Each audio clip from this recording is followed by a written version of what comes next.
All right, let's just jump right in. What if the next huge global crisis, the next big thing that turns our world upside down, isn't just bad luck? What if it's actually a deliberate choice?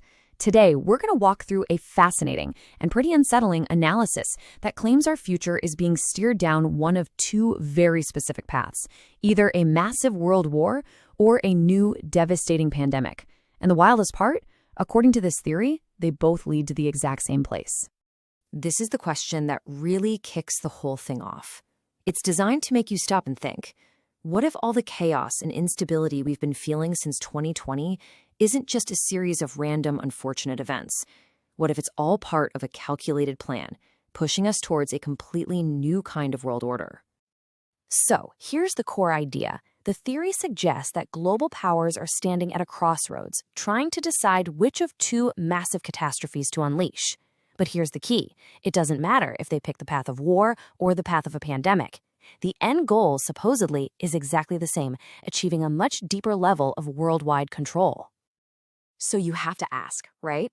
What could possibly be the reason for something so drastic?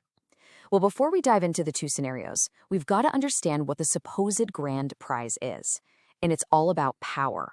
Specifically, the power to monitor and control people not just by watching what we do, but by getting, quite literally, under our skin.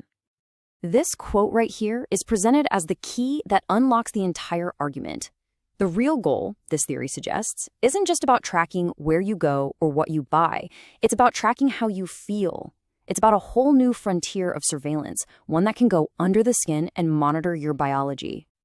And this is what hacking humans means in this context.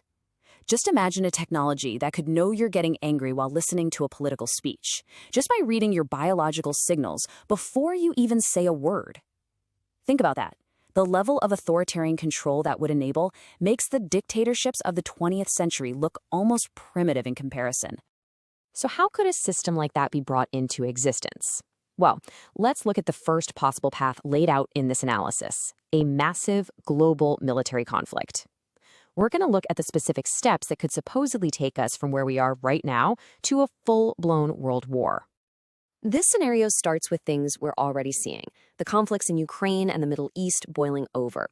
But then it adds a huge twist. The U.S. adopts a strict America First policy and pulls its troops out of key regions. Now, you might think that would bring peace, but this analysis argues it would do the exact opposite. It would create a massive opening, a dangerous void, practically inviting other major powers to rush in and expand their influence. And that term, power vacuum, is absolutely crucial to understanding this war scenario. The argument is that a U.S. withdrawal wouldn't be a mistake. It would be intentional. It would be designed to destabilize the world and create precisely the kind of chaos that would make everyone beg for a new, more controlling global system to come in and fix everything. Now, here's a really interesting layer to this theory: the use of prophecy. The idea is that if a global war starts to look like it's fulfilling ancient religious predictions, people might be way less likely to fight against it. They might see it not as a political agenda, but as some kind of unavoidable divine destiny playing out. And this is where the war scenario gets truly terrifying. The analysis points out that a Russian institute has apparently already floated the idea of using a tactical nuclear weapon on a European city. A single, horrifying strike designed to completely shatter the continent's will to fight back, especially if America decides to sit on the sidelines.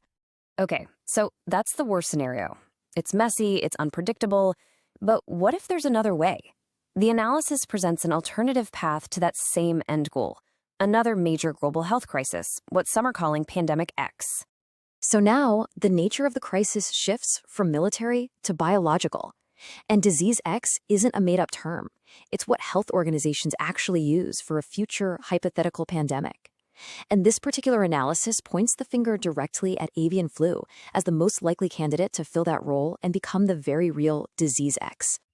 Then, the theory lays out what it calls a specific bait-and-switch strategy. Step 1. You publicly cancel a big vaccine contract with a very famous and maybe somewhat controversial company. That helps calm down a public that's grown very skeptical. Step 2, you then quietly sign a brand new deal with a much less known firm, keeping the vaccine preparations moving forward, but this time behind the scenes. And the analysis even puts some dates on the calendar. By citing a pandemic simulation exercise, it lays out a potential timeline for how this whole second scenario could unfold. It suggests things could kick off in late 2025, hit their peak over the next 2 years, and finally wrap up sometime in 2028. And all of this brings us right back to the central point. Because whether the path is carved out by the fire and destruction of war or by the fear and control of a pandemic, this analysis insists that the final destination is one and the same. This one sentence right here brings the entire theory into sharp focus. The catastrophes themselves, the war, the pandemic, they aren't the end goal. They are just the tools. They are the means to an end, and that end is achieving total global submission. And so we're left with this final, really powerful question. It challenges us to look at the future differently, not as something that just sort of happens to us, but as something that could be actively and deliberately chosen by forces we may not even see. What does the future hold? The question is, who gets to decide?